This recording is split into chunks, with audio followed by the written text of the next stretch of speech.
Hey, how's it going? Today I'm talking about the Finisher Framework, Part 6, Shoes and Equipment. This is Running to the Castle, a podcast for injury-prone RunDisney runners on a journey to running magical miles. Join me, Dr. Allie, as I share the secrets I've gathered as a runner, doctor of physical therapy, and coach.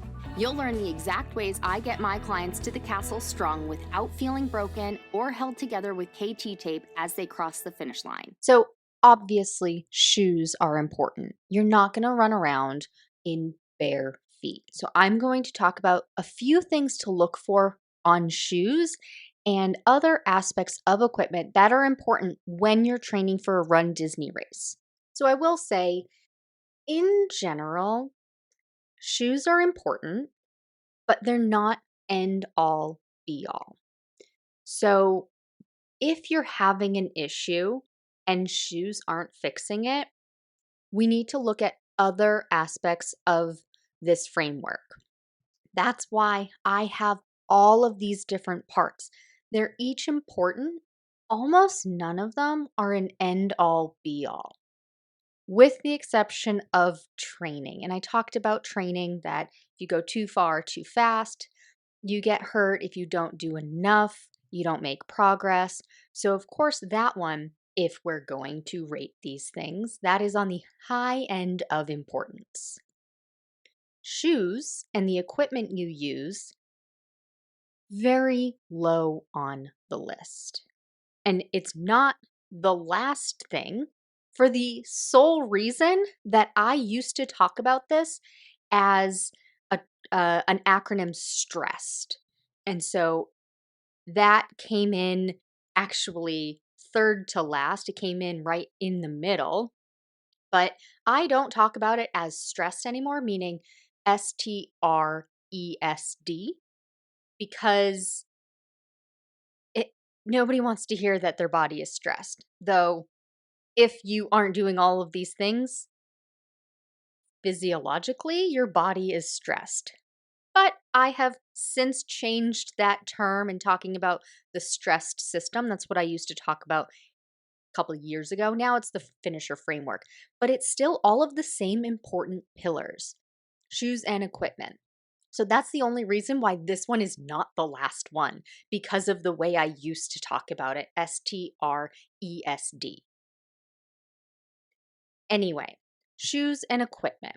So when I talk about shoes, that's usually the shoes you're wearing while you're running, but it also includes shoes you're wearing when you're not running.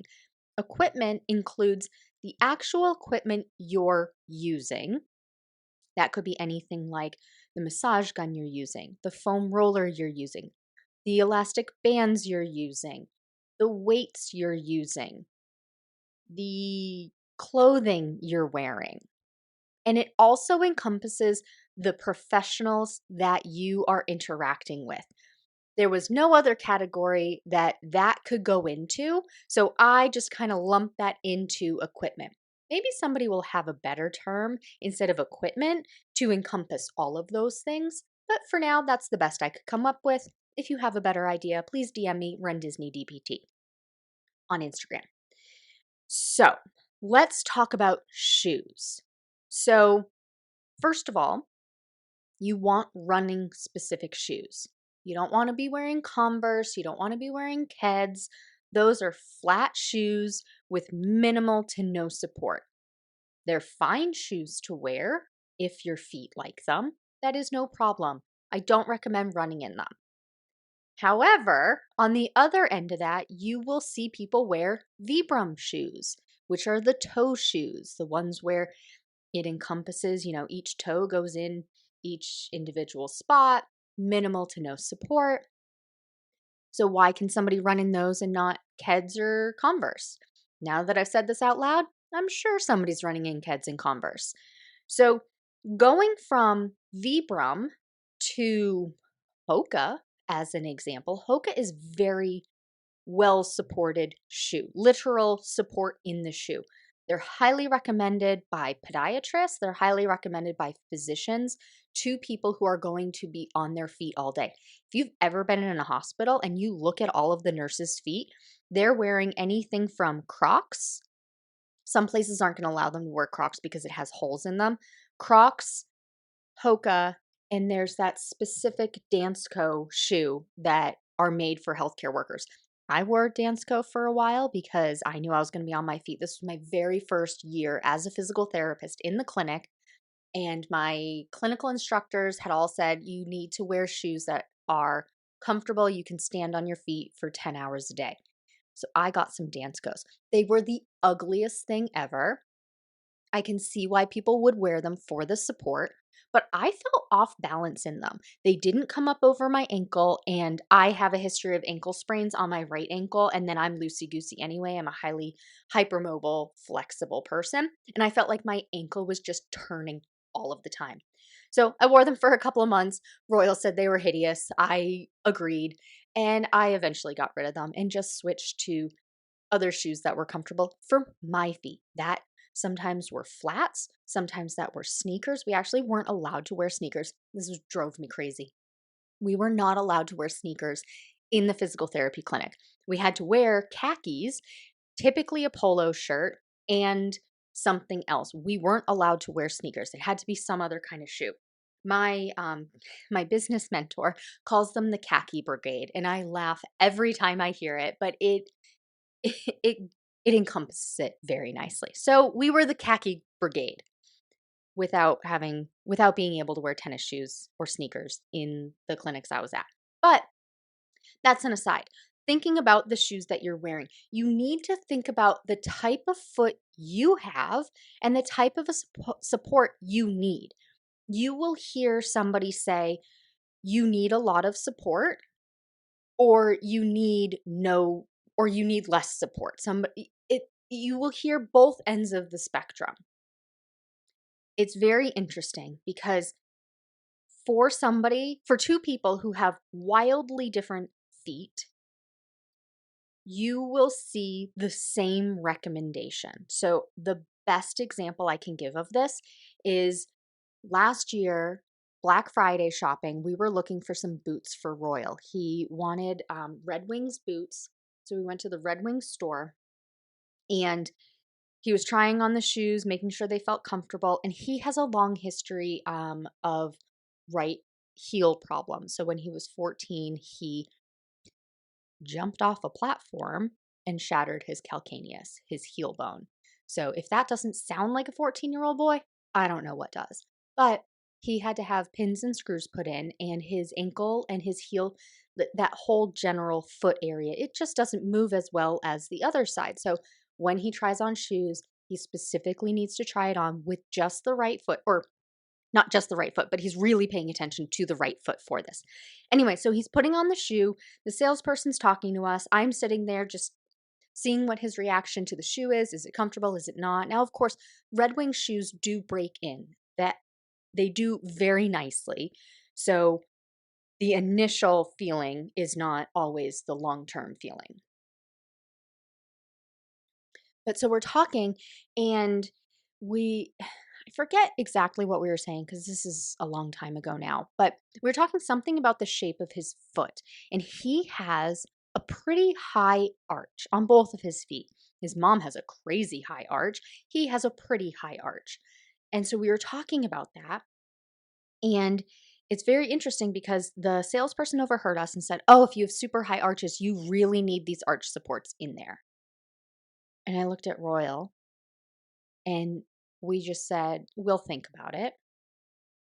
But in the same context, I would hear somebody say, "Oh, you have a super flat foot, you really need these arch supports."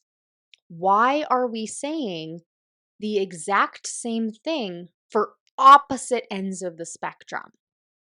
It should not be a blanket statement. It should not be every single person with this type of foot needs this thing. Every type of person who has the opposite end type of foot needs this thing. And it's really weird to me that they're the exact same thing. But I know that this shoe salesman, this boot salesman, he's going to make more money selling arches for the shoes. So he's going to tell somebody, yes, you need an arch support if they have a high arch, and yes, they need an arch support if they have a flat foot and no arch.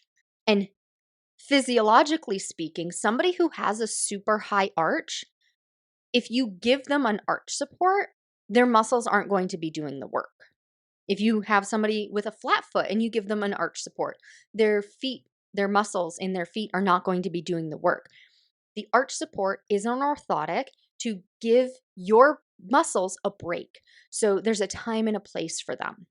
So a good example would be, if you're going to be running a whole marathon, yeah, maybe you need that arch support if you have a super flat foot. But if you're just going to be around the house, up and down, you spend most of your time sitting, and every once in a while you're getting up. Maybe you don't wear that arch support during that. Or when you're doing exercises, when you're at the gym, maybe you aren't wearing that arch support. So then your muscles can get the workout, right? Because if the idea is you have a super flat foot, your muscles are weak, and now the anatomical positioning of your foot has changed, if we can change that with strengthening muscles, if we're always wearing that arch support, our muscles aren't getting the workout. That doesn't mean that arch supports aren't there for a reason. And so you could use it when you're doing the activity that your muscles are definitely going to get exhausted and could potentially cause you more problems because you didn't wear the arch support. So that's the long run. That's the marathon race day. But doing strength exercises when you're working out, where it's only 45 minutes, maybe an hour, maybe if you're like me, it's only 20 minutes. And you don't wear that arch support, so your muscles can get that workout in a controlled environment where you are actively thinking about activating those muscles, and it's for a limited amount of time, and they'll get a break again, right? So that is talking about, I kind of melded that into talking more about arch supports than shoes. The point of that is when you're looking at shoes, pick something that fits for your foot, not based on, oh, everybody with a high arch needs this this shoe. Everybody with a flat foot needs this shoe. Okay. So when we're talking about shoes, we want it to fit and feel good for us. As soon as you put on that shoe, it should be relatively comfortable. It's going to be similar to a pair of jeans that have just come out of the dryer. They've been washed, they've been dried, they're a little tight, but they're not crazy uncomfortable. Okay? They will loosen up as you use them. So some people will say something along the lines of, you shouldn't have to break in new shoes. That is true to a point. You shouldn't have to really break in new shoes, but you do need to get your foot adjusted to that shoe. Meaning, when that shoe is brand new, it's come off the assembly line, it is super stiff. You need to work in that leather, work in that foam, work in that fabric so that it conforms to your foot. That does not happen immediately with most running shoes. I'm sure there's some kind of expensive brand of running shoe that fits like a glove and does not need any TLC, any quote unquote breaking in. But when you put on that brand new pair of shoes, it's going to be like that pair of jeans that just came out of the dryer. It's going to be a little tight and stiff. But as you move, it's going to loosen up a little bit. And that's just naturally because it's come off the assembly line. It's come off the conveyor belt. Nobody has worn it. Nobody has done anything for it. When I was growing up and playing soccer, we used to take our cleats. I used to take my cleats into the shower, a brand new pair of cleats into the shower with me, get them soaking wet, wearing them with whatever I was wearing underneath. So if I wore thick socks, if I wore thin socks, whatever it was, wear all of that in the shower, get them adjusted to my feet before I go out for my first practice, because my first practice is going to be 2 hours long. I'm going to end up with blisters, not because the shoes aren't right for me, but because I didn't quote unquote break them in and let them adjust to my feet. So a faster way to do that was go into the shower, because those shoes were leather or pleather, fake leather, whatever, and getting them wet would mold them to the shoe. I remember somebody in college when I had a brand new pair of shoes, I did that. And they were like, "What are you doing? You're going to ruin your cleats. You're getting them soaking wet." And I was like, "Do we not wear these in the rain? Do we not get them soaking wet and muddy in the rain? I'm not going to ruin them. They're fine." They were like, "Oh my God, that's totally right." So that's how I used to break in the cleats. You break in shoes by wearing them around the house, going for a walk in them, wearing them for part of a long run. So the warm up and maybe the first mile, and then you switch out the new shoes. Um, I really like to do it on the treadmill because I can just pause, sit down, switch out the shoes. I don't need to worry about getting home and changing them. So with the shoes, they should be relatively comfortable as soon as you put them on, but they are going to be a little bit tight, but they shouldn't be pinching anywhere. They should just feel like if you needed to wiggle your toes a little bit more to just give you a smidge more room, not a ton. Okay? You need to make sure that they're the right size. I do recommend going half up a size because our feet swell when we run and when we're hot. Half up. If your feet are sliding around in your shoes, do a heel lock lacing, and you can just Google what that looks like. Heel lock lacing to lock your heel in place so that it doesn't slide up and down in the shoe before your foot is warm and hotter. Okay? So heel lock, I do a heel lock all the time. It works wonderfully. Other things that you're going to look for, you need to notice how much of a heel drop there is in that shoe. So the heel drop is the amount of distance, the height distance, nope, the height difference between the back of the shoe and the front of the shoe. Not the tippy front, but where the forefront starts. So you can literally see that most companies do it in a different color for that foam, for the plastic, for whatever it is. So you can look at the side of your shoe and you can see how thick that foam or that bottom is compared to just beyond the arch of your foot. If it's massive, that means it's a large heel drop. That's not necessarily a bad thing, but if you are used to a flat foot, nope, not the term I want to use. If you're used to a smaller heel drop, going to a large heel drop is going to be a massive difference. You really notice it if you've been going from a large heel drop to a low or small heel drop. That's the person that notices it the most. The thing that you're going to notice is the bottom of your foot's going to cramp and your Achilles is going to feel crazy tight. So it's I compare this to somebody walking around in high heels all the time and then wearing Converse. That's the equivalent of going from a super high heel drop to a low or small heel drop. It's like you go from high heels to Converse.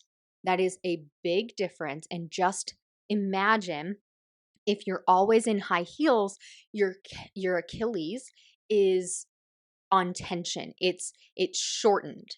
When you go into Converse, that heel drops to be the same position as your toes. Whereas when you're in your heels, toes are down, heel is up. That means your Achilles and your calf muscle are short. When you drop that heel and make it flat with your toes, now your Achilles is on stretch. Not necessarily a bad thing, but oh boy, are you going to notice a difference.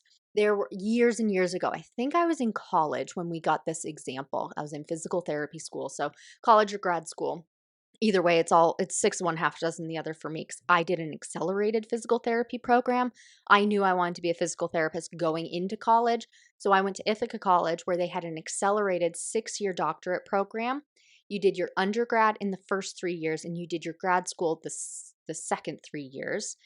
So technically I could have graduated as a junior, still graduated as a senior, just the way they ran it. But my senior year was also my first year of grad school. Kind of confusing, but definitely worth it because I didn't need to take the GREs. I didn't need to apply to PT schools. I just needed to maintain, I needed to get in, but I needed to maintain the grades to stay there. Anyway, the conversation we had when we were learning about Achilles heel problems was there was, I don't know, a talk show host or something, somebody on TV, a woman on TV who wore high heels most of the time. and she ruptured her Achilles. And she ruptured her Achilles going out to play tennis or something like that. She hadn't actually started playing tennis yet, like wasn't on the court playing yet. And so the announcement on the news clip was like, "Oh, yeah, and I'm just so surprised. Like it was when she was wearing flats that she hurt herself, not even the heels." And the take home point of that my professor was making was that's because she was so used to wearing all these high heels. And then she went to this Converse, this flat Converse, and she was on massive stretch of that Achilles. Now, that's a very extreme story, but I think it puts the point across on if you've gone from a large heel drop difference to a small one, and your Achilles hurts or your plantar fascia hurts or the bottom of your foot is cramping, it's because your foot's just not used to this positioning again. So if you're going to go from a high heel drop to low, you need to incrementally change that. It's kind of like when you get braces, you don't, or Invisalign is a good example because the way Invisalign works is you have to wear different retainer type things for like 2 weeks at a time. My brother did it 2 weeks at a time, and then you get a new set and you do that one 2 weeks at a time, as opposed to going from the original, what your teeth look like all messed up, to the perfect teeth. You don't just go from one to the other end of the extreme. You do it incrementally. So you could do the same thing with your shoes, incrementally drop down. If that's what you wanted, if somebody said, "Oh, yeah, you need to wear a low heel drop shoe," you have to do it incrementally. That's the goal for you, but you can't go from 9 millimeters to 2 millimeters. That is a massive difference. So look at the heel drop. You can read it in the description. It will say something in millimeters typically. So it will say 8 millimeters, 9 millimeters, 5 millimeters. Usually the ones with the higher heel drop, the larger number, those are going to be foamier, cushioned shoes. Typically, I'm sure there's some out there that is not the case. I actually don't recommend any individual type of brand. I personally wear Brooks because they're comfortable for me. I know a lot of people have great success with Hoka. A lot of people have great success with New Balance. The key is you want it to be a running shoe, not a walking or a cross training shoe, because they are styled, manufactured differently. Not styled, they're manufactured differently. The way the foam is positioned, the way the shoelace is up, the toe box, everything is slightly different based on how your foot is going to move in that shoe. If you're just walking, you need walking shoes, not running shoes. They are made differently. But really, the brand and the different models, they really don't matter from person to person. It's what works for you. So if you go get a gait assessment, somebody is going to recommend different types of shoes for you. Ask them what they saw. Ask them what type of lace you need. The bottom of the shoe, whether it's supinated, neutral, pronated. Ask them how much of a heel drop. The shoes they recommend probably follow those guidelines, but you may not like each individual type of shoe. So you can ask them. I haven't gotten a gait assessment. I have, but not at one of these stores. I've gotten it at my running clinic, physical therapy clinics I've worked at. I've done the questionnaires on the computer. They actually are really good. Like on Brooks' website, the questionnaire is really good, really helpful as long as you know your information that you're inputting in there. But ask them. I'm sure they can tell you what you're looking for in a shoe because brands change. So if they say, "Oh, you need a Hoka Jigglypuff," or whatever they're called. I know that's a Pokemon, but that's the first thing that came to mind. But if they tell you, "Oh, you need this Hoka blah, blah, blah shoe," well, if that one changes in 2 years, you need to know what you're looking for in the new shoe that you're getting because the brands will change. They absolutely will change. I just had this conversation with my group in Stronger, Faster, Finisher where we were talking about how it drives us crazy that I really like Brooks Launch. I have heard that The old Brooks launch don't feel the same as the current Brooks launch. Well, I haven't been wearing them for too many years, so they haven't changed for me, but it happens all the time. Okay, what else for shoes? I think that's everything for shoes. You do want to make sure that they're comfortable. If you need a wide toe box, get a wide toe box and do a heel, lock, lace, half up shoe size for most shoe brands. And overall, it should feel relatively comfortable when you first put it on. Other types of equipment, foam rollers, massage gun, elastic bands, the weights that you're using, you just want to make sure that they're good quality. You don't want an elastic band that's going to rip as soon as you use it. You don't want the super cheapo ones.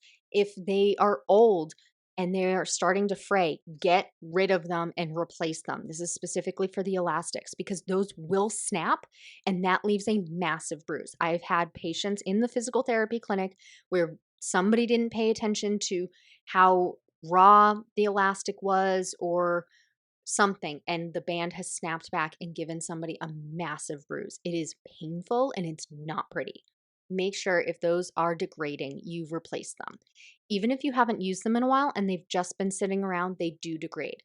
Actually, that's a good point. I mentioned this to my clients the other day. Shoes, you want to replace them every 300 to 500 miles, or if they're old. Old shoes, even if you haven't worn them and used them a lot, they naturally degrade just from being, I was going to say being alive, but just from existing, okay? Especially if you're keeping them in areas that have extreme temperatures. Extreme temperatures are going to degrade material quicker. Shoes, elastic bands, gym equipment. So you want to keep it in climate controlled areas. So keep it in your home where the heat comes on in the winter and the AC comes on in the summer, or the fans are on, as opposed to the shed or the garage or outside, because the extreme temperatures will degrade them. Other equipment, foam roller. There are dense foam rollers and there are less dense foam rollers.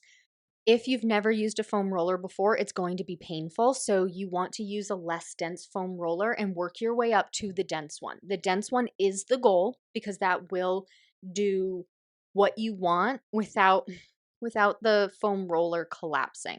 So if you think of a less dense foam roller as like a pool noodle, if you press on it, it collapses. A dense foam roller is very stiff and firm. It won't collapse. It's not to say that the less dense foam roller doesn't have a place. It does, but you eventually want to get to the dense one. Massage gun. Most every brand massage gun is great. It just needs to pulse. You need the attachments that feel comfortable, and it needs to continue to work. If you're replacing it every 2 months, then you need a different one because it should last for years. I've had my massage gun for years. Other things, professionals that you're working with, chiropractor, massage therapist, physical therapist, running coach, they need to fit the needs that you have. If you have a massage therapist that leaves you in pain every time you leave and it's not helpful, you're leaving in pain, you're sore for days and days and days, they aren't for you. You should feel slightly sore if you've gotten a good sports massage, but you shouldn't be bruised. You shouldn't be bruised or sore for days and days and days. Same thing with a chiropractor or a physical therapist. If you aren't seeing progress in the first 2 to 3 weeks, you need a new chiropractor or physical therapist because you should be noticing some kind of difference. If they are doing what you need, you should be noticing a difference. So in physical therapy, typically what happens if you're going for pain, pain should start being changed within the first 4 days. I don't mean it's going to be gone, but you could be going from an 8 out of 10 pain to a 7 out of 10 pain temporarily. You could even go all the way from an 8 out of 10 to a 0 out of 10 temporarily, and then it's going to come back. The longer the pain has been there, the longer it will take to get your pain down to 0 permanently, or as close to permanent as you can get it, because sometimes it just doesn't happen and you don't get to 0 out of 10 permanently and you have these up and downs. But you should be in physical therapy, you should be noticing a difference within the first 4 days. It should be changing just a little bit. The pain has gone from a large area to a local area over time. Maybe not 4 days, but overall that placement of that location of pain is getting a little bit smaller or feeling a little bit better, even temporarily. You need to make sure that these things are working for you. Running coach. You need a running coach that works for you. If you believe that you should cap your long runs at 20 miles, you don't want to work with a coach that makes you go to 30 miles for a marathon. If you believe that you should be doing shorter speed workouts, you should work with a coach who also believes that shorter speed workouts are good, as opposed to every long run you are doing faster and faster and trying to get a PR. Those are mismatched. They don't work together. If you have a running coach that doesn't believe in cross training and you do believe in cross training, working together, you're going to be butting heads. That's not going to work. Okay, I think that's everything for shoes and equipment. This was a long episode. Thank you so much for staying with me. Please take what you've learned in this episode and use it to adjust your strategy for your runDisney run training. The finisher framework isn't just a checklist, it's a smarter way to train so you finish strong, not broken. And if you want personalized guidance specific to your race, your injury history, your running background, and your goals, that's exactly what we do inside Stronger, Faster Finisher. You'll get step-by-step instructions and a proven system to help you train smarter from start to finish. Join the waitlist today to be the first to know when it opens next.